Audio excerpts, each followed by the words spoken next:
بسم اللہ الرحمن الرحیم۔ داستان ایمان فروشوں کی اس سلسلے کی نئی ویڈیو پیش خدمت ہے۔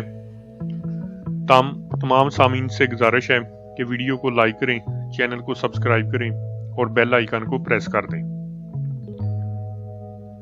کچھ دیر بعد قاہرہ کی سمت 6 گھوڑے جا رہے تھے۔ ایک پر احمد کمال تھا، اس کے پیچھے دوسرے گھوڑے پر لڑکی تھی، اس کے پیچھے پہلو بے پہلو 4 گھوڑے محافظوں کے تھے اور ان کے پیچھے ایک اونٹ جس پر سفر کا سامان، پانی اور خوراک وغیرہ تھی جا رہا تھا۔ قاہرہ تک کم و بیش 36 گھنٹوں کا سفر تھا۔ لڑکی نے 2 مرتبہ اپنا گھوڑا اس کے پہلو میں کر لیا اور دونوں مرتبہ احمد کمال نے اسے کہا کہ وہ اپنا گھوڑا اس کے اور محافظوں کے درمیان رکھے۔ اس کے سوا اس نے لڑکی کے ساتھ کوئی بات نہ کی۔ سورج غروب ہونے کے بعد احمد کمال نے قافلے کو روک لیا اور پڑاؤ کا حکم دیا۔ رات لڑکی کو احمد کمال نے اپنے خیمے میں سلایا۔ اس نے دیا جلتا رکھا۔ وہ گہری نیند سویا ہوا تھا، اس کی آنکھ کھل گئی۔ کسی نے اس کے ماتھے پر ہاتھ پھیرا تھا۔ اس نے لڑکی کو اپنے پاس بیٹھے دیکھا۔ لڑکی کا ہاتھ اس کے ماتھے پر تھا۔ احمد کمال تیزی سے اٹھ کر بیٹھ گیا۔ اس نے دیکھا کہ لڑکی کے آنسو بہہ رہے تھے۔ اس نے احمد کمال کا ہاتھ اپنے دونوں ہاتھوں میں لیا اور اسے چوم کر بچوں کی طرح بلک بلک کر رونے لگی۔ احمد کمال اسے دیکھتا رہا۔ لڑکی نے آنسو پوچھ کر کہا، میں تمہاری دشمن ہوں۔ تمہارے ملک میں جاسوسی کے لیے اور تمہارے بڑے بڑے حاکموں کو آپس میں ٹکرانے کے لیے اور صلاح الدین ایوبی کے قتل کا انتظام کرنے کے لیے فلسطین سے آئی، لیکن اب میرے دل سے دشمنی نکل گئی ہے۔ کیوں؟ احمد کمال نے کہا، تم بزدل لڑکی ہو، اپنی قوم سے غداری کر رہی ہو۔ سولی پر کھڑے ہو کر بھی کہو کہ میں صلیب پر قربان ہو رہی ہوں، اس کی وجہ سنو۔ اس نے کہا، تم پہلے مرد ہو جس نے میرے حسن اور میری جوانی کو قابل نفرت چیز سمجھ کر ٹھکرایا ہے، ورنہ کیا اپنے کیا بیگانے مجھے کھلونا سمجھتے رہے۔ میں نے بھی اسی کو زندگی کا مقصد سمجھا کہ مردوں کے ساتھ کھیلو، دھوکے دو اور عیش کرو۔ میری تربیت ہی اسی مقصد کے تحت ہوئی تھی۔ جسے تم لوگ بے حیائی کہتے ہو، وہ میرے لیے ایک فن ہے، ایک ہتھیار ہے۔ مجھے نہیں معلوم کہ مذہب کیا ہے اور خدا کے احکام کیا ہیں، صرف صلیب ہے جس کے متعلق مجھے بچپن میں ذہن نشین کرایا گیا تھا کہ یہ خدا کی دی ہوئی نشانی ہے اور یہ عیسائیت کی عظمت کی علامت ہے، اور یہ کہ ساری دنیا پر حکمرانی کا حق صرف صلیب کے پجاریوں کو حاصل ہے، اور یہ کہ مسلمان صلیب کے دشمن ہیں، اگر انہیں زندہ رہنا ہے تو صلیب کے قدموں میں رہ کر زندہ رہے۔ میں انہی چند ایک باتوں کو مذہب کے بنیادی اصول سمجھتی رہی۔ مجھے مسلمانوں کی جڑیں کاٹنے کی تربیت دی گئی تو اسے بھی مذہبی فریضہ کہا گیا۔ کیا تم اپنے 1 سالار رجب کو جانتے ہو؟ لڑکی نے پوچھا۔ وہ خلیفہ کے محافظ دستوں کا سالار ہے، احمد کمال نے کہا۔ وہ بھی سوڈانیوں کے حملے والی سازش میں شامل تھا۔ اب کہاں ہے؟ معلوم نہیں، احمد کمال نے کہا۔ مجھے صرف یہ حکم ملا ہے کہ رجب فوج سے بگوڑا ہو گیا ہے، جہاں کہیں نظر آئے اسے پکڑ لو اور بھاگے تو تیر مار دو اور اسے ختم کر دو۔ میں بتاؤں وہ کہاں ہے؟ لڑکی نے کہا۔ وہ سوڈان میں حبشیوں کے پاس ہے، وہاں ایک کشنما جگہ ہے، وہاں حبشی لڑکیوں کو دیوتا کے آگے قربان کرتے ہیں۔ رجب وہاں ہے، میں جانتی ہوں وہ فوج کا بگوڑا ہے۔ ہم 3 لڑکیاں اس کے ساتھ فلسطین سے آئی تھیں۔ باقی 2 کہاں ہیں؟ لڑکی نے آہ بھری اور کہا، وہ مر گئی ہے، انہی کی موت نے مجھے بدل ڈالا ہے۔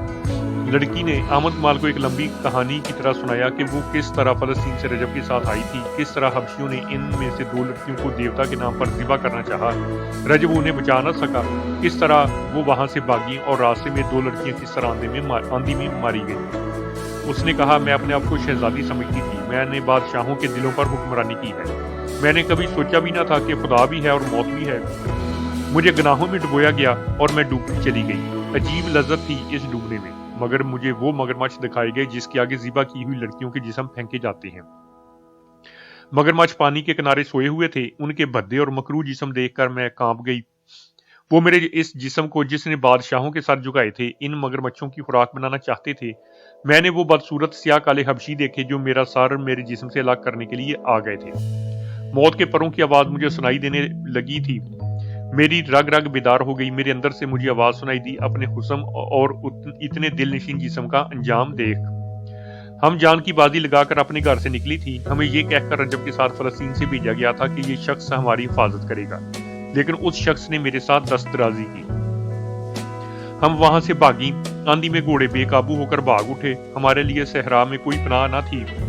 ہم آندھی اور گھوڑوں کے رہبوں کرم پر تھیں۔ پہلے ایک لڑکی گری، میں نے اسے گھوڑے کے نیچے آتے دیکھا، پھر دوسری لڑکی گھوڑے سے گری تو پاؤں رکاب میں پھنس جانے کی وجہ سے گھوڑے نے اسے 2 میل سے زیادہ فاصلے تک گھسیٹا۔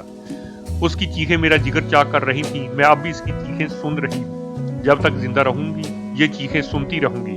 پھر وہ لڑکی لاش بن گئی. میرا گھوڑا ساتھ ساتھ دوڑا آ رہا تھا مگر میرے قابو میں نہیں تھا. وہ لڑکی بھی اپنے گھوڑے کے پیچھے رہ گئی. میں اب اکیلی تھی. مجھے خدا نے ان 2 لڑکیوں کو مار کر بتا دیا تھا کہ میرا انجام کیا ہوگا. وہ مجھ سے بھی زیادہ خوبصورت اور شوق تھی. ان میں حسن کا غرور بھی تھا. انہوں نے بھی بادشاہوں کو انگلیوں پر نچایا تھا مگر ایسی بھیانک موت مری کہ کسی کو خبر تک نہ ہے. اب وہ ریت کی گمنام قبروں میں دفن ہو گئی ہے. میں اکیلی رہ گئی. آندھی کے زناٹے موت کے کہکے بن گئے. مجھے اپنے سر کے اوپر آگے پیچھے دائیں اور بائیں چڑیلیں بدروہیں بھوت اور موت کے کہکے سنائی دے رہے تھے. میں بدھو اور بیوقوف لڑکی نہیں ہوں. دماغ روشن ہے. میں نے جان لیا کہ خدا مجھے گناہوں کی سزا دے رہا ہے. ایسی ہیبتناک موت اور ایسی ہولناک آندھی وہ تم نے کب بھی دیکھی ہے. مجھے خدا یاد آ گیا. میں نے خدا کو بلند آواز سے پکارا. رو رو کر گناہوں سے توبہ کی اور معافی مانگی. پھر میں بے ہوش ہو گئی اور جب ہوش میں آئی تو تمہارے قبضے میں تھی. تمہاری گوری رنگت دیکھ کر میں خوش ہوئی کہ تم یورپی ہو اور میں فلسطین میں ہوں. اسی دھوکے میں نے اپنی زبان میں پوچھا تھا کہ کیا میں فلسطین میں ہوں. جب مجھے پتا چلا کہ میں مسلمانوں کے قبضے میں ہوں تو میرا دل بیٹھ گیا. میں آندھی سے بچ کر اپنے دشمن کے قبضے میں آ گئی.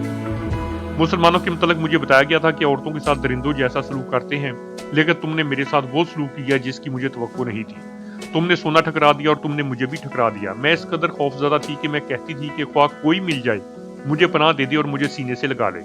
تمہارے متعلق مجھے ابھی تک یقین نہیں آیا تھا کہ تمہارا کردار پاک ہے. مجھے یہ توقع تھی کہ رات کو تم مجھے پریشان کرو گے. میں خواب میں بھی مگرمچھوں حبشیوں اور آندھی کی دہشت دیکھتی رہی.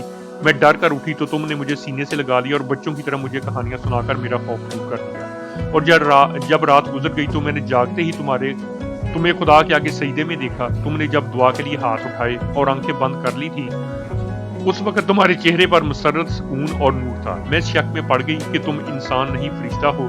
کوئی انسان سونے اور مجھ جیسی لڑکی سے منہ نہیں موڑ سکتا. میں نے تمہارے چہرے پر جو سکون اور مسرت دیکھی تھی اس نے میرے آنسو نکال دیے. میں تم سے پوچھنا چاہتی تھی کہ یہ سکون تمہیں کس نے دیا ہے. میں تمہارے وجود سے اتنی متاثر ہوئی کہ میں نے تمہیں دھوکے میں رکھنا بہت بڑا گناہ سمجھا. میں تمہیں یہ کہنا چاہتی تھی کہ میں تمہیں اپنے متعلق ہر ایک بات بتا دوں گی. اس کے عوض مجھے یہ کردار اور یہ سکون دے دو اور میرے دل سے وہ دہشت اتار دو جو مجھے بڑی ہی تلخ اذیت دے رہی ہے. مگر تم نے میری بات نہ سنی. تمہیں فرض عزیز تھا. اس نے امن کمال کے دونوں ہاتھ پکڑ لیے اور کہا تم شاید اسے بھی دھوکہ سمجھو لیکن میرے دل کی بات سن لو. میں تم سے جدا نہیں ہو سکتی. میں نے کل تمہیں گناہ کی دعوت دیتے ہوئے کہا تھا کہ مجھے اپنی لونڈی سمجھو مگر اب میں ساری عمر کے لیے تمہارے قدموں میں بیٹھی رہوں گی. مجھے اپنی لونڈی بنا لو اور اس کے مجھے وہ سکون دے دو جو میں نے نماز کے وقت تمہارے چہرے پر دیکھا تھا. میں تمہیں بالکل نہیں کہوں گا کہ تم مجھے دھوکہ دے رہی ہو. احمد کمال نے کہا میری مجبوری یہ ہے کہ میں اپنی قوم کو اور اپنی فوج کو دھوکہ نہیں دے سکتا. تم میرے پاس امانت ہو. میں خیانت نہیں کر سکتا. میں نے تمہارے ساتھ جو سلوک کیا وہ میرا فرض تھا. یہ فرض اس وقت ختم ہوگا جب میں تمہیں متعلقہ محکمے کے حوالے کر دوں گا اور وہ مجھے حکم دے گا کہ احمد کمال تم واپس چلے جاؤ. وہ اسے دھوکہ نہیں دے رہی تھی. اس نے روتے ہوئے کہا تمہارے حاکم جب مجھے سزائے موت دیں گے تو تم میرا ہاتھ پکڑے رکھنا. اب یہی ایک خواہش ہے. میں تمہیں ایسی بات نہیں کہوں گی کہ مجھے فلسطین پہنچا دو. میں تمہارے فرض کے راستے میں رکاوٹ نہیں بنوں گی. مجھے صرف اتنا کہہ دو کہ میں نے تمہارا پیار قبول کر لیا ہے. میں تمہیں یہ بھی نہیں کہوں گی کہ مجھے اپنی بیوی بنا لو کیونکہ میں ایک ناپاک لڑکی ہوں. مجھے تربیت دینے والوں نے پتھر بنا دیا تھا. میں یہ بھی سمجھتی تھی کہ میرے اندر انسانی جذبات نہیں رہے لیکن خدا نے مجھے بڑے ہی پرہول طریقے سے سمجھا دیا کہ انسان پتھر نہیں بن سکتا اور وہ ایک نہ ایک دن مجبور ہو کر کسی سے پوچھتا ہے کہ سیدھا راستہ کون سا ہے.